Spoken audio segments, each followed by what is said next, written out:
आपके श्री चरणों में कोटि कोटि प्रणाम गुरुजी। प्रणाम। मैं आपसे ये जानना चाहती हूँ गुरुजी, गांव में लोग बोलते हैं कि जब श्राद्ध चालू होता है तो उसमें घर के मंदिर का पूजा नहीं करना चाहिए। तो हमने कथा में सुना था कि आप पूजा पाठ तो हमेशा चालू रखना है, बाकी फिर भी मैं आपसे पूछना चाहती थी। जी, हमारे श्राद्ध पक्ष में ये सबकी मान्यता ऐसी नहीं है, कुछ कुछ मान्यता ऐसी हैं और किसी किसी क्षेत्र में ऐसी मान्यता है। श्राद्ध पक्ष जो होता है और हम किसी का श्राद्ध करते हैं तो वहाँ पर भी बिना यज्ञ सत्कर्म आदि तो श्राद्ध लागू नहीं होता है, वहाँ तो पूजा पाठ तो लागू है। क्योंकि हम जिसका भी श्राद्ध करते हैं उसमें हम अग्यारी करते हैं, अग्नि पर भोजन चढ़ाते हैं, हवन चढ़ाते हैं, घी चढ़ाते हैं, उसमें अग्नि प्रज्वलित करते हैं और उसके बाद ही हम कुत्ता कौआ को भोजन रखते हैं, आचार्य को जिमाते हैं, ब्राह्मण को जिमाते हैं। तो मेरा निजी मानना है इस विषय पर, क्योंकि ये लौकिक परंपरा जो है सब देश में समान नहीं है, एक जैसा मत नहीं इस पर किसी का। तो मेरा मत यह है कि श्राद्ध पक्ष में कोई विशेष पूजा नहीं की जाती है और न करने की जरूरत है, पर सामान्य जो नित्य पूजा हमारे घर में चलती है उसमें किसी प्रकार की अगर आप रोज पूजा पाठ करते हैं तो उसमें कोई दोष नहीं है। क्योंकि श्राद्ध पक्ष कोई सूतक पक्ष नहीं है, वो तो स्मृति पक्ष है। हमारे बुजुर्गों का, पितरों का स्मरण दिन है और हम अच्छी फसलें आती हैं हमारे यहाँ।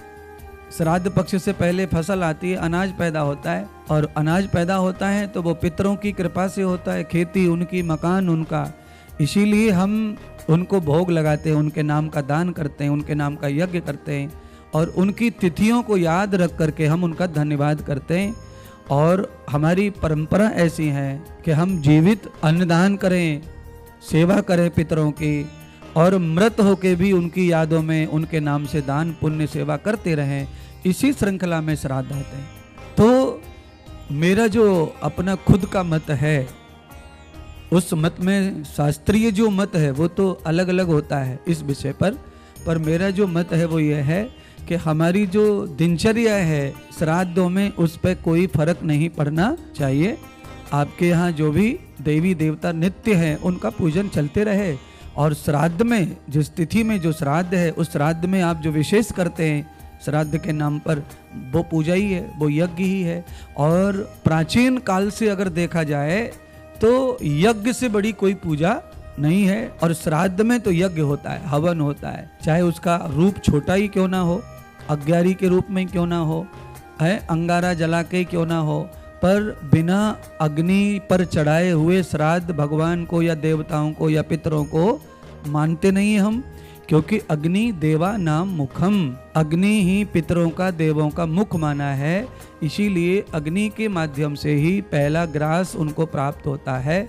ऐसा मान के ये पूजा तो हो गई। रही बात मंदिर पूजा पाठ की, प्रतिमाओं की, तो वो तो नित्य कर्म में अगर है तो नित्य कर्म कभी भी नहीं टूटना चाहिए। तो मैं तो सूतक बूतक में भी मैं तो आज्ञा कर रहा हूँ, कथा में कहता हूँ कि सूतक में भी पूजा पाठ मत रोको और पूजा पाठ करो, भगवान को प्रसन्न रखो जिससे मरने वाले का कल्याण हो, प्रार्थना स्वीकार हो। तो परंपरा अनुसार ये सारी चीज़ें चलती है। और सूतक बूतक में पूजा पाठ बंद करने के पीछे लॉजिक हमारे महात्माओं का रहा होगा, मेरी इच्छा ऐसी मानती है अंदर से कि दुख है, परेशानी है, क्लेश है, तो उसमें रुचि नहीं होती है, तो अरुचि में कैसा भजन, कैसा पूजन।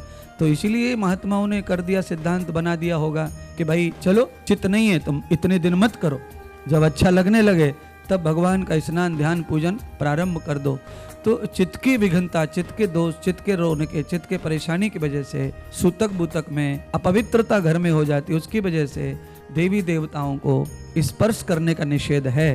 पर श्राद्ध जो है वो अपवित्र नहीं है, पर उसमें कोई बहुत बड़ा विशेष कर्म नहीं है। और श्राद्ध पक्ष में सबसे बड़ी पूजा जो है वो भागवत है, वो तो होती है। और भागवत में देवताओं की स्थापना भी होती है, पितरों की स्थापना भी होती है, मरे गिरे के फोटो भी लगाए जाते हैं, उनकी पूजा रोज चलती है। तो कुल मिलाकर के अगर भागवतीय कर्म पूजा पाठ को मानता है तो श्राद्ध में नित्य पूजा भी बंद नहीं होनी चाहिए, और अच्छे काम को तो कभी नहीं रोकना चाहिए। वो भगवान से कराने वाला काम है तो वो करना चाहिए। भगवान की खुशी के लिए श्राद्ध अपन करते हैं, तो श्राद्धों में पूजा पाठ को रोकना और कोई अलग से कुछ परेशान रहना ये कोई उचित नहीं है। ये मेरा निजी सिद्धांत है, मैं निजी ऐसा चाहता हूँ, और मुझे जितनी समझ है वो समझ अनुसार मैं कह रहा हूँ कि श्राद्धों में मंदिर अपने घर के जो नित्य है उनका रोक टोक नहीं चाहिए, उनका ध्यान भजन पूजा पाठ करते रहें। आपको अगर अंदर से लगता है कि नहीं करना चाहिए, नहीं करना चाहिए, तो मत करो, मानसिक पूजा कर लो, मानसिक ध्यान कर लो, वो भी एक मार्ग है इसमें। धन्यवाद।